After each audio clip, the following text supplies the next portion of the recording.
Hey, River Roaders, happy Easter Monday. This is Reverend Connie coming to you from my home office. I've been thinking about all the things that we want to make sure we finish or address before our transitional chapter closes. And I realized that in talking with Natalie, some of this might be easier to share in short videos rather than in long emails or Sunday announcements.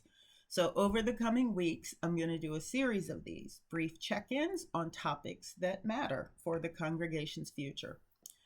I know right away that two of them that'll be coming up will be General Assembly 2026, including the business items that are on the agenda that you'll want to think about, and also the budget and where that stands and when our town halls will be and all of that stuff. So, stay tuned for all of that. But I want to start today in the first video with the thing that's probably on a lot of folks' minds right now because I got asked this question at least 10 times on Sunday. What happens next? So last week, the search committee announced that it had selected Reverend James Galasinski as your candidate for settled minister, which is amazingly wonderful news, and I know many of you are excited, as you should be. You've worked really, really hard to get to this point. The search process has been thoughtful and spirit-led, and the committee has done extraordinary work on your behalf. And I want to add that Reverend James isn't your minister yet. He is still ministering to his folks in Canton at his congregation and will be until his time ends there. And I'll be here with you. It's not a problem, not a bad thing. That's just the reality of where we are in the process. So it kind of may be helpful for you to understand what all this looks like.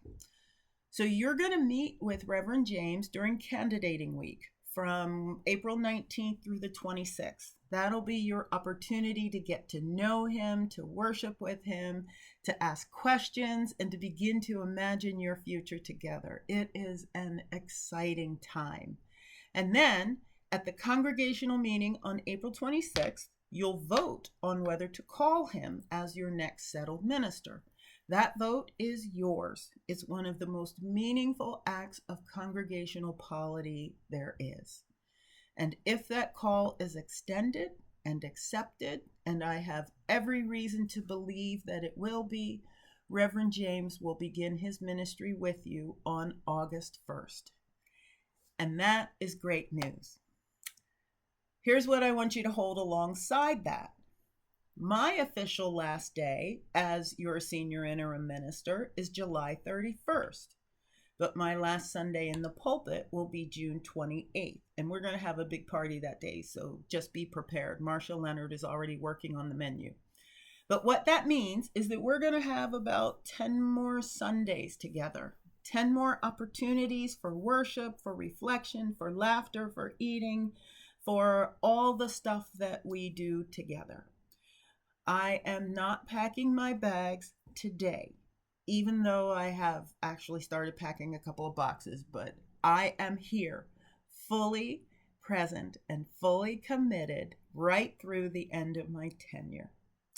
I say that not because I'm worried that you're going to forget about me because you can't get rid of me that easily, but because transitions create a kind of collective restlessness sometimes, a sense that we're already in the next thing before we finish the one. And I want us to finish this well together. So what's going to happen? What's this look like? So we've already talked about the process for Reverend James and the call and the vote and all that stuff. What happens to me? The UUA settlement process for interim ministry has its own calendar that can't happen until the first part for settled ministry is done. So that's where we are now. Congregations who need an interim have to give their name to the UUA and submit a profile by April 22nd. They've already started doing it now, and they have until the 22nd to get that done. Ministers like me who are interested in interim positions have to submit their materials to the UUA by May 4th.